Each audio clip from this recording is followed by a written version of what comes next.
요한복음 2장 1절에서 11절까지 우리 함께 일어서서 교독하면서 말씀을 읽도록 하겠습니다. 사흘째 되던 날 갈릴리 가나에 혼례가 있어 예수의 어머니도 거기 계시고 예수와 그 제자들로 혼례의 청함을 받았더니 포도주가 떨어진지라 예수의 어머니가 예수에게 이르되 저들에게 포도주가 없다 하니 예수께서 이르시되 여자여 나와 무슨 상관이 있나이까 내 때가 아직 이르지 아니하였나이까. 그의 어머니가 하인들에게 이르되 너희에게 무슨 말씀을 하시든지 그대로 하라 하니라. 거기에 그대의 정결 예식을 따라 두세 통 드는 도랑 같은 것을 놓였는지라. 예수께서 그들에게 이르시되 항아리에 물을 채우라 하신즉 아기까지 채우니 이제는 떠서 연회장에 갖다 주라 하시니 갖다 주었더니 연회장은 물로 된 포도주를 맛보고도 어디서 났는지 알지 못하되 물 떠온 하인들은 알더라. 연회장이 신랑을 불러 말하되 사람마다 먼저 좋은 포도주를 내고 취한 후에 낮은 것을 내거늘 그대는 지금까지 좋은 포도주를 주었다 하니라. 함께 읽습니다. 예수께서 이 첫 표적을 갈릴리 가나에서 행하여 그의 영광을 나타내심에 제자들이 그를 믿으니라. 아멘. 자리에 앉아주십시오. 네, 오늘 본문 말씀 내용에 보면 혼인잔치에 대한 이야기가 나오고 있습니다. 혼인잔치는 무엇이죠? 혼인잔치 뭔지 모르세요? 네, 결혼식입니다. 자, 저희가 인생을 살아가면서 결혼식하면 정말 인생에 있어서 정말 중요한 순간이잖아요. 그래서 그 결혼식을 맞이할 때 그 맞이하는 당사자뿐만 아니라 그 가족들이 결혼식 준비를 철저하게 하는 것을 볼 수 있어요. 그렇죠? 가장 먼저 결혼식을 한 사람이 누굴까요? 아담과 하와죠. 하나님께서 아담과 하와를 짝 지어주시고 가정을 이루게 해주셨잖아요. 하나님께서 계획하시고 아담에게 필요한 아내를 허락해 주셨습니다. 자, 예전에는 결혼식 할 때 신랑과 신부가 너무나 싱글벙글하게 웃고 그러면 어르신들이 뭐라고 하셨죠? 그래가지고 결혼식 날에도 아주 근엄한 표정을 짓고 아니면 울어야겠습니다. 그래도 요즘의 결혼식은 어떻습니까? 아주 그냥 신이 났죠. 신랑 입이 그냥 귀까지 찢어지고 신부도 너무 좋아서 요즘에 보니까요 축가만 하는 게 아니라 답가도 하고요 답가만 하는 게 아니라 댄스까지 합니다. 그래서 신랑 신부가요 깜짝 쇼로 아주 하객들 앞에서 댄스를 하는데요 정말 축제가 따로 없어요. 이 결혼식은 축제입니다. 기쁨이에요. 이스라엘 사람들 결혼할 때도요 완전히 이것은 축제예요. 양가 사람뿐만 아니라 그 동네 모든 사람들의 축제입니다. 그래서 이 결혼식을 통해서 이제 한 가정을 이루는 이 신랑 신부는 신혼 기간을 지나면서 얼마나 많은 깨가 더 쏟아집니까? 그렇죠? 행복한 시간을 보내게 됩니다. 그래서 결혼식을 잘 준비해서 결혼식을 치러야 돼요. 혹여나 결혼식 준비를 잘못해서 조금이라도 부족한 것이 생기거나 의견이 맞지 않는 것이 있으면 다투게 되고 그것으로 인해서 마음이 상하게 되고 또 어떤 커플들은 결혼식 전에 그것 때문에 헤어지는 일도 요즘에 일어나고 있습니다. 여러분 이와 같이요 저희가 인생을 살아가면서 인생을 마치면 저희에게는 하늘나라에 가서 주님과 결혼하는 혼인잔치가 저희들에게 준비되어 있습니다.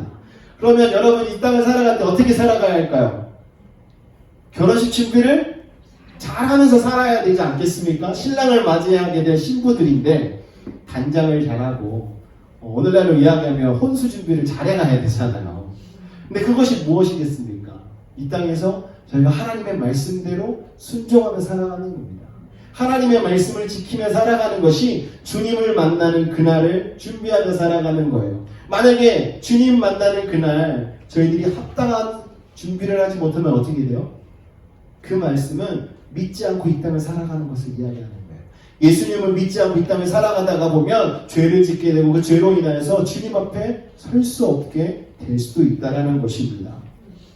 그래서 우리가 이 땅을 살아갈 때요 주님 만난 그날을 잘 준비하면서 살아가면 저희들에게도 기쁨의 잔치가 예비되어 있음을 믿으시기 바랍니다.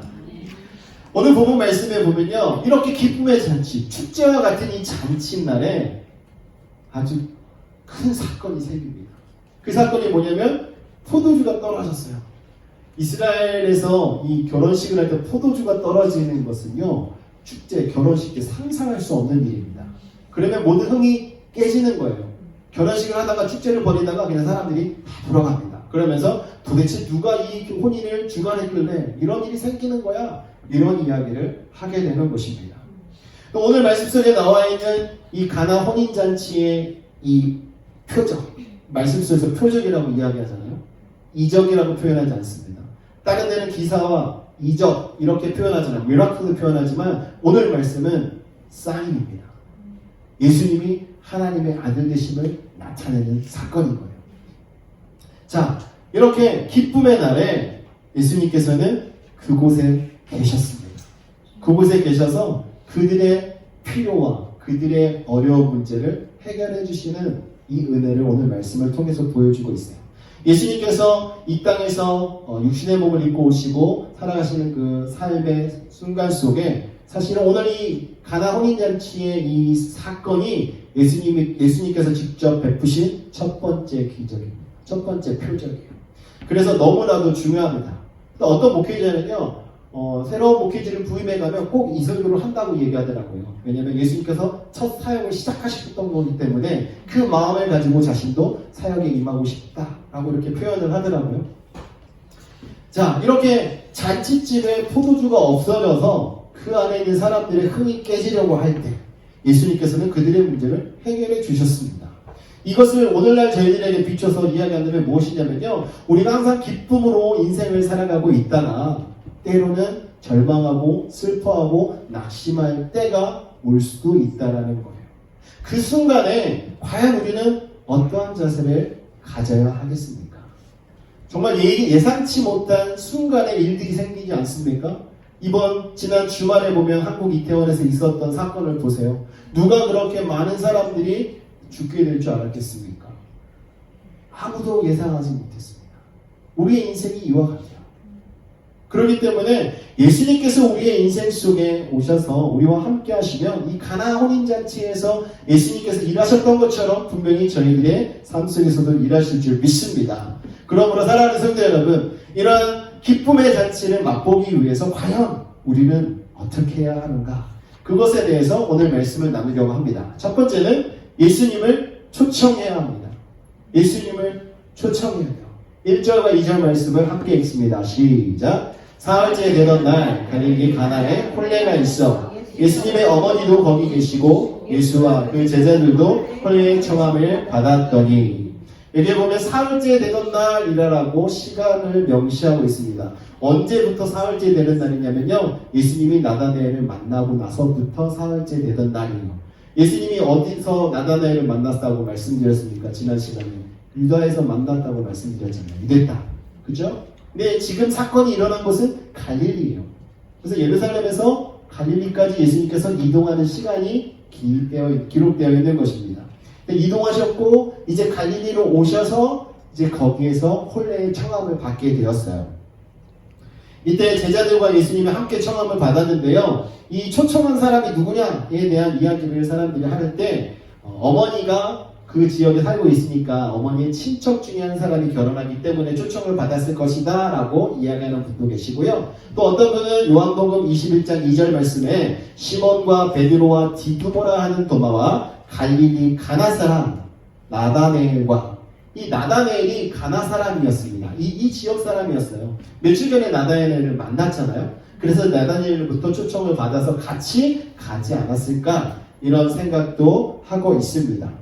중요한 것은요, 나다나엘이 초청했던지 마리아에 의해서 초청이 되었던지 간에 정말 중요한 것은 그날 갈릴리에 있는 모든 사람들은 예수님을 만나고 싶어 했을 것이라는 거예요.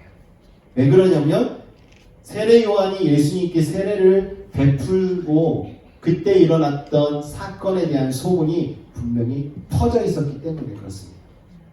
하늘에서 음성이 있었잖아요. 성령이 비둘기같이 임하는 놀라운 역사가 있었습니다. 이런 소식이 어떻게 그 요단강 근처에만 머물고 있었겠어요? 사람들이 하루 멀다하게 그 소식을 전하지 않겠습니까? 그래서 많은 사람들이 아마 예수님이 어떤 분인가 궁금해하고 있었을 거예요. 근데 그분이 그 자리에 오신다라고 이야기합니다. 지금은 오셨죠. 그렇기 때문에 아마 이 잔치집에서는요, 아주 결혼식 때문에도 흥분되어 있었겠지만 예수님 때문에도 흥분되어 있었을 것입니다. 지금도 이 가나 지역에 가면요, 이때 있었던 사건을 기념하기 위해서 교회를 세워놨습니다. 그래서 이 예수님께서 가나 혼인잔치에서 표적을 행하신 이 일로 인해서 이 지역이 너무나도 유명한 지역이 됐어요. 지금 그 기념하는 교회는요, 발디딜 틈이 없이 사람들이 들어가 있습니다. 줄 서서 들어가요. 그래서 지하로 내려가면 그 당시에 기적을 일으켰던 그 돌 항아리가 이렇게 간직되어져 있습니다. 사람들이 그것을 보고요, 거기에다가 보면 이렇게 유리로 이렇게 해놨는데도 불구하고 막 뭐를 집어넣고 그렇게 했더라고요. 근데 돌 항아리가 정말 커요. 자, 지금도 예수님께서 지나가셨던 그곳은요, 이렇게 소문이 나게 되어 있습니다.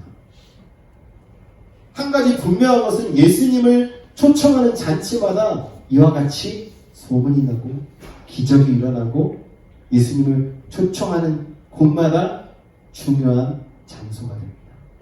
여러분 믿으십니까? 그래서요, 저희들도 예수님을 초청하는 그 순간 저희들은 아주 중요한 사람들이 되는 거예요.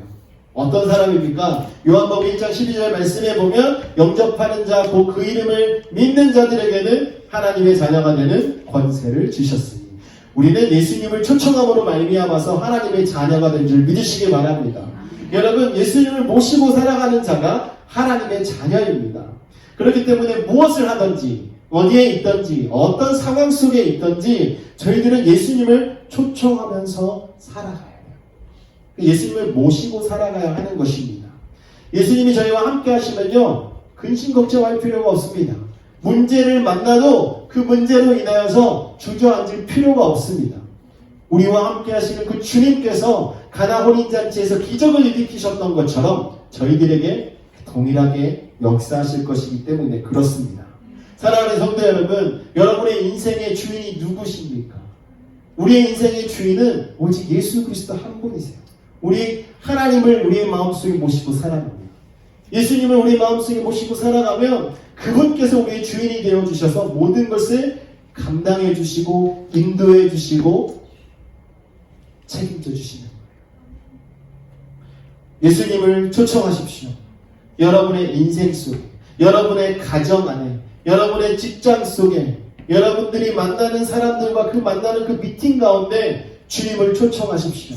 만약에 주님을 초청하기 부끄러운 자리라면 가지 않으시는 것이 좋습니다. 항상 주님을 초청하면 그 안에서 역사가 일어나는 거예요. 가나 혼인잔치에 이런 문제가 생길 줄 누가 알았겠습니까? 아무도 몰랐습니다.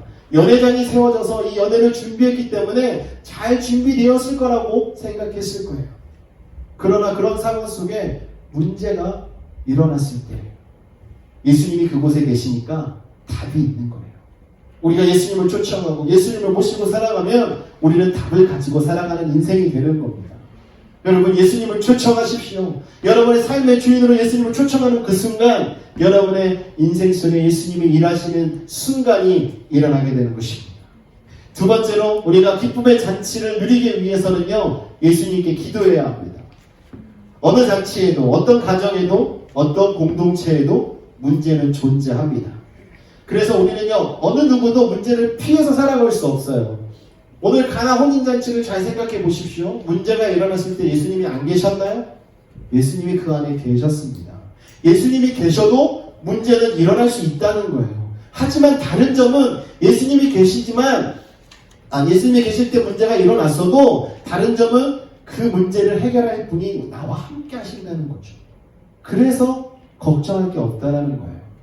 여러분, 직장에서 잘 적응하지 못하고 있던 한 청년이요, 놀만 빈센트라는 박사님을 찾아갔습니다. 이분은 적극적인 사고방식이라는 책을 썼어요. 근데 그분에게 이제 물어봅니다. 자신이 겪었던 일들을 이야기하고, 정말 이 직장 생활하는데 너무 어려운데 문제 없이 직장 생활할 수 있는 곳을 좀 소개해주면 좋겠다라고 이야기를 해요. 그랬더니 이 놀만 빈센트 박사님이 그 청년을 데리고 내가 그곳을 알고 있으니까 나를 따라가자고, 나를 따라오라고 합니다. 차를 태워서 운전해서 한참을 가더니 공동묘지에 도착하는 거예요. 내려서 청년에게 이야기합니다. 이곳이 그곳이다. 이 묘지에 누우면 그런 걱정할 필요가 없다. 어떤 문제도 생기지 않는다네. 자네가 일할 곳은 바로 이곳이네 라고 이야기합니다. 여러분 이것이 무엇입니까? 인생을 살아가는 모든 사람이 문제없이 살아가는 사람이 없다라는 거예요. 어떤 곳에서든지 어떤 상황 속에서든지 문제는 다 있습니다. 하지만 그 문제를 대하는 자세가 다른 것이죠. 오늘 말씀 속에 이 포도주가 떨어졌다는 그 소식을 들었어요. 문제가 일어났다는 소식을 들었습니다. 그때 하인들은 아마 조마조마했겠죠. 이것이 떨어져서 없는데 이제 앞으로 어떡하지? 만약에 이 사실을 주인이 알면 어떤 불호령이 내려올지 모르는 그 순간 아니겠습니까? 근데 마리아는요, 이 문제를 가지고 예수님께 나옵니다. 예수님께 나와서 포도주가 없다라고 이야기해요. 여러분, 이 포도주가 없다 이 말이 정말 짧잖아요. 근데 이 짧은 이 한마디에 정말 위대한 기도의 모범이 있는 거예요.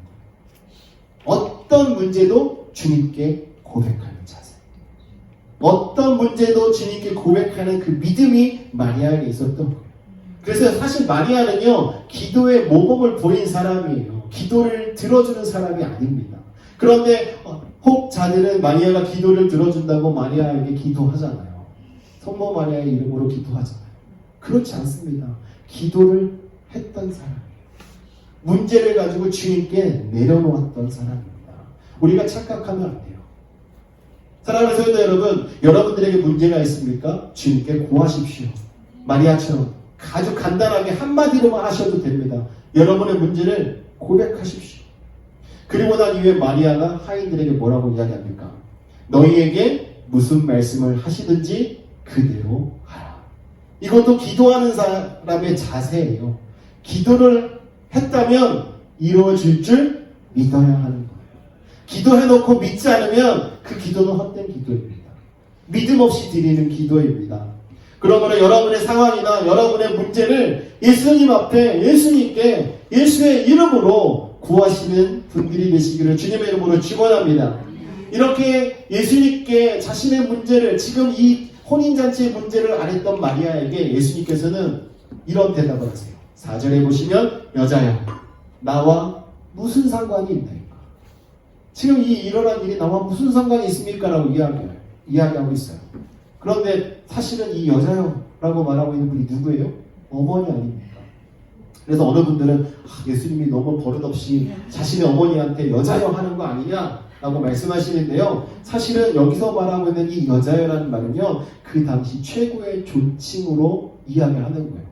사실 그 당시에 여성분들을 부르는 호칭이 없었습니다. 그렇기 때문에 예수님께서 이야기하는 것은요, 지금으로 이야기하면 레이디, 숭녀, 아니면 한국어로 쓰면 여사님, 이렇게 이야기하는 거예요. 예수님의 이 대답을 들은 마리아의 마음은 어떻겠습니까? 사실은 대놓고 거절당한 거잖아요. 우리가 하나님께 기도할 때 이렇게 거절을 당할 수도 있습니다. 거절을 당할 수 있어요. 예수님께서 내 때가 아직 이르지 않았다. 이 말은 무엇입니까? 하나님의 때에 모든 일은 이루어진다는 거죠. 믿으십니까? 자신의 요청이 받아들여지지 않아도 그것을 끝까지 믿고 기다리는 자가 올바른 기도자의 자세를 가지고 있는 것입니다. 오늘날 많은 성도님들이 하나님께 기도하지만 자신이 원하는 때 지금 당장 이루어지지 않는다고 해서 내 기도는 응답되지 않았어라고 생각하는 분이 너무나 많이 있습니다. 그래서 기도를 멈추고 하나님을 떠나는 자들이 있습니다. 얼마나 안타까운 것입니까? 여러분이 주님을 인생의 주인으로 모시고 주님을 초청하고 살아가는 인생이시라면 걱정하지 마십시오. 여러분들이 구하시면 하나님께서 그 구한 것을 하나님의 때에 응답해 주시는 것입니다. 여러분의 문제는 무엇입니까? 여러분의 문제는 하나님께 내려놓으십시오. 여러분, 유대인 속담에 포도주가 없으면 기쁨이 없다 라는 표현이 있어요. 그래서 이 잔치에 포도주가 없다는 이 사실은요, 지금 이 순간 정말 큰 문제가 생겼음을 이야기하는 것입니다. 인생을 살아가는 데 있어서 이런 기쁨이 없다, 그러면 절망과 슬픔밖에 없다는 것이겠죠. 고난이 가득 차 있다는 것이겠죠. 하지만 그런 순간을 지난다 하더라도 우리가 예수를 모시고 살아가면 예수님께서는 그 인생 가운데서 반드시 역사를 하시는 것입니다. 여러분, 인생 속에 기쁨을 찾으려면 어디로 가야 하겠습니까? 바로 주님께 나와야 하는 거예요. 많은 사람들은 그 기쁨을 찾으려고 세상으로 나아갑니다. 많은 레저 스포츠를 하고 있고요. 또 많은 취미생활을 통해서 자신의 기쁨을 찾으려고 하고 웰빙 하려고 하면서 많은 일을 하고 있지만 사실은 웰빙이 되는 게 아닙니다. 참된 기쁨은 오직 예수 그리스도 안에 있습니다. 요한복음 15장 7절 말씀 보시면 너희가 내 안에 거하고 내 말이 너희 안에 거하면 무엇이든지 원하는 대로 구하라. 그리하면 이루리라. 얼마나 은혜로운 말씀입니까? 무엇이든지 원하는 대로 구하라. 그러면 이루리라. 이것만 듣고 그냥 원하는 모든 것을 구합니다. 이런 분들은 약간 믿음이 초신앙자 분들인 거죠. 어린아이 같은 분들. 이 앞에 단서가 있어요. 조건이 있어요. 그 조건이 보면 무엇입니까? 너희가 내 안에 거하고 내 말이 너희 안에 거하고. 이 말은 뭐예요? 하나님을 인생의 주인으로 모시고 살아가는 거예요. 주님 안에 거하고 주의 말씀대로 살아가는 자들이 구할 때 모든 것이 응답되는 것입니다. 여러분, 우리가 하나님 앞에 기도할 때 응답되지 않아도요, 절대로 실망하거나 좌절할 필요가 없습니다. 우리가 주님 안에 거하고 주의 말씀이 내 안에 있으면 그 기도는 반드시 응답되는 줄 믿으시기 바랍니다. 우리가 원하는 때 응답되지 않는다고 그것이 응답 안 되는 것이 아닙니다. 또 우리가 기대했던 답이 오지 않았다고 해서 그것이 응답되지 않은 것이 아닙니다. 하나님께서는 저희들에게 반드시 저희들에게 있어서 최고로 좋은 방향으로 갈 수 있도록 허락해 주시는 거예요. 하나님이 사랑하는 자들이 하나님께서 잘못되는 것을 원하지 않습니다. 이스라엘 백성들이 왜 포로 생활을 하고 고통을 당했습니까? 그것은 하나님께서 그들을 깨닫게 하시고 하나님께서 정말 그들에게 복을 주시기 위해서 주셨던 훈련의 시간이었습니다. 그러므로 저희들도 하나님 앞에 기도와 간구로 나아가시면서 믿음으로 구하기를 원합니다. 프로이드 존슨이라는 신학자는 이렇게 얘기했습니다. 인간이 무릎을 꿇고 하나님과 마주하고 있을 때 가장 위대하다. 우리가 무릎 꿇고 하나님께 나아갈 때 가장 위대한 것입니다. 우리가 기도를 할 때 모든 문제를 넘어설 수 있습니다. 우리가 기도할 때 영적인 갈급함이 해결될 수 있습니다. 우리가 기도할 때 지금 여러분들이 정말 힘들어하고 어떻게 할지 몰라서 정말 조급해하고 있는 이런 여러 가지 문제들이 해결되는 줄 믿으시기 바랍니다. 기도는 기적의 시작입니다. 저희가 하나님께 부르짖는 그 순간부터 하나님께서는 일하시는 줄 믿으시기 바랍니다. 마지막으로 우리가 기쁨의 잔치를 경험하기 위해서는요, 예수님께 순종해야 합니다. 예수님께 순종해야 합니다. 6절과 7절, 8절 말씀을 함께 보겠습니다. 거기에 유대인의 정결 예식을 따라 두세 통들은 돌 항아리 6이 놓였는지라. 예수께서 그들에게 이르시되 항아리에 물을 채우라 하신즉 아기까지 채우니 이제는 떠서 연회장에게 갖다 주라 하심에 갖다 주더니. 예수님께서 이제는 명령을 하십니다. 나와 상관없다 하셨었지만 그 상황을 보시고 이제 명령을 하셨어요. 그 명령을 들은 하인들은 예수님의 말씀대로 항아리 어기까지 물을 채웠습니다. 그리고 나서 연회장에게 갖다 주어라 라고 예수님이 말씀하셨죠. 그러니까 예수님께서 하신 명령은 두 가지예요. 항아리에 물을 채우라, 그리고 떠서 갖다 주어라. 이 두 가지였습니다. 어떻게 보면 그거 너무나 쉽지, 누구나 할 수 있는 거 아니야? 그런데요, 이 항아리 하나당 물이 얼만큼 들어가는지 아까 보셨죠? 영어 성경에 보면 20에서 30 갤런이라고 했어요. 엄청나게 많은 양입니다. 그 당시에 오늘날처럼 물을 잘 떠서 이렇게 할 수 있는 도구들이 많은 것도 아니고 손수 그걸 다 지고 와야 되고 이렇게 먼 우물에서 떠와야 되잖아요. 근데 그것을 떠다가 채웠다는 거죠. 그리고 그것을 떠서 갖다 주라고 할 때 하인들 입장에서는 어땠습니까? 아니, 지금 이 항아리의 용도를 알고 있잖아요. 여기에 담겨있는 물의 용도를 알고 있잖아요. 정결 예식을 따라 사람들이 그 안에 들어올 때 손을 씻는 물이 아닙니까? 씻고 들어가는 물이에요. 그럼 이것은 먹는 물이 아니라는 거잖아요. 그런데 그것을 갖다 주라고 하니까 하인들은 또 순종하며 갖다 줍니다. 사실 이 하인들은 예수님의 말씀에 순종한 이 두 가지 순종도 있지만 마리아가 이야기한 그 말에 대한 순종도 했습니다. 마리아가 예수님이 무슨 말씀을 하시던지 너희들은 꼭 들어라, 꼭 순종해라. 그 말에 이 하인들이 움직였습니다. 정말 이 하인들의 순종은요, 힘든 순종이었어요. 그냥 누구나 할 수 있는 쉬운 순종이 아니었습니다. 아마 하인들의 입장에서는 너무나도 이 일을 많이 했었잖아요. 물을 떠다 붓고 하는 일들을. 그렇기 때문에 예수님께 아마 따질 수도 있었을 거예요. 예수님, 여기 담는 물은 먹는 물이 아닙니다. 여기 담기는 물은 손님들 손 씻는 물이지, 정결례식을 하는 물이지, 이걸 가지고 먹을 수는 없습니다. 그리고 아니 지금 포도주가 부족한데 왜 물을 떠서 놓으라고 하십니까? 라고 이야기할 수도 있습니다. 왜냐하면 자신들의 경험과 또 지금 현장을 경험하고 있기 때문에 어떤 일이 일어나는지 알기 때문에 이성적으로 봤을 때는 예수님이 하시는 말씀이 납득이 가지 않는 거예요. 그러나 하인들은 그럼에도 불구하고 그 말씀에 순종하였습니다. 마리아 말대로 무슨 말씀을 하시는지 그대로 하라. 예수님께서 하신 말씀을 하나도 바꾸지 않고 내가 요령 피우지도 않고 내 생각대로 하지도 않고 그 말씀 그대로 행했다라는 거예요.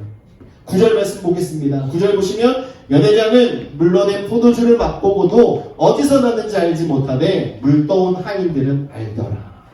여러분, 연회장은요 아주 프로페셔널한 사람이에요. 연회장이 된다는 건 무엇입니까? 그 잔치를 주관하는 사람이잖아요. 모든 물건이 어디서 오는지 알고 또 무엇이 준비되어야 하는지 알고 그것을 몇 명에게 어떻게 할 건지 이런 계획을 세우면서 잔치가 차질이 생기지 않도록 준비하는 사람입니다. 그렇기 때문에 사실 연회장은 이 가정에서 준비한 포도주가 어디서 온 건지 분명히 알고 있었던 사람이에요. 먼저 먹었던 포도주에 대해서.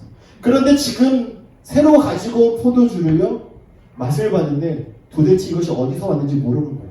사실 그 가정에서 준비한 것뿐만 아니라 그 지역에서 연애를 맡아서 일을 많이 해본 사람이라면 아마 그 지역에서 가장 유명한 포도주가 어디 것인지 알 거 아니겠습니까? 그런데 그 출처를 모른다는 거예요. 근데 그 비밀을 누가 알고 있습니까? 물 떠온 하인들만 알고 있는 거예요. 그래서 이 기적은요 믿음의 기적이고 순종의 기적입니다. 이 하인들의 순종이 있었기 때문에 기적이 일어났고요. 그 순종을 한 자만이 어떻게 기적이 일어나는지를 안다는 거예요. 종교개혁자 마틴 루틴도요. 순종은 이적보다 위대하다라고 말을 했습니다. 그래서요. 기적을 일으키는 것보다 순종하는 것이 더 큰 거예요. 성경 말씀대로 우리의 인생을 꾸려나가는 것, 이것이 순종입니다. 그리스도인의 삶에 있어서 모든 원리는 성경으로부터 얻게 되는 것입니다. 성경을 우리의 인생의 지침으로 삼고 살아갈 때, 하나님의 말씀이 우리의 인생의 지침이 될 때 우리가 어떤 위기 속에서도 승리할 수 있고 어떤 상황 속에서도 지혜롭게 그 상황을 넘어갈 수 있게 되는 거예요. 사랑하는 성도 여러분, 이 하나님의 말씀에 순종하며 살아가기를 원합니다. 저와 여러분이 정말 하나님의 말씀에 순종하는 자가 되어서 우리의 경험과 우리의 생각과 우리의 것을 가지고 판단하거나 결정 짓는 것이 아니라 하나님께서 말씀하시는 대로 우리가 순종하는 거예요. 그럴 때 역사는 일어나는 것입니다. 여러분, 우리가 생각했을 때 이성적으로 이거는 정말 이해가 되지 않아도 주님이 하라고 하시면 행해야 하는 것입니다. 주님께서 행하시는 일들을 보면 이성적으로 이해할 수 있는 일이 없습니다. 다 슈퍼내추럴, 그죠? 초자연적인 일들이에요. 믿음으로 순종하기 원합니다. 여러분, 이 순종이 가져온 이 기적은요, 6 항아리에 포도주가 생겨서 많은 사람들이 기쁨을 누리게 되었다는 사실입니다. 그 잔치의 흥이 깨진 것이 아니라 그 잔치의 기쁨이 더 넘치게 됐다는 사실입니다. 여러분, 저희들이 순종할 때 우리의 기쁨의 잔치가 더 흥이 돋우어지는 겁니다. 믿으십니까? 여러분, 우리가 말씀 앞에 어떻게 살아가느냐에 따라서 우리의 신앙의 본 모습이 드러나는 거예요. 우리가 타협하고 말씀을 멀리하고 말씀에 순종하지 않으면 우리의 신앙의 모습은 그 자리 그것뿐인 것입니다.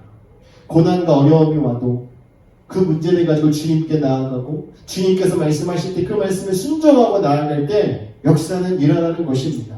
그러므로 순종하는 자가 있으면요, 하나님께서 일하심을 우리가 함께 경험할 수 있습니다. 여러분, 예수님만 계셨다고 이 기적이 일어났겠습니까? 그렇지 않아요. 예수님이 계셔도요, 기적이 안 일어날 수 있습니다.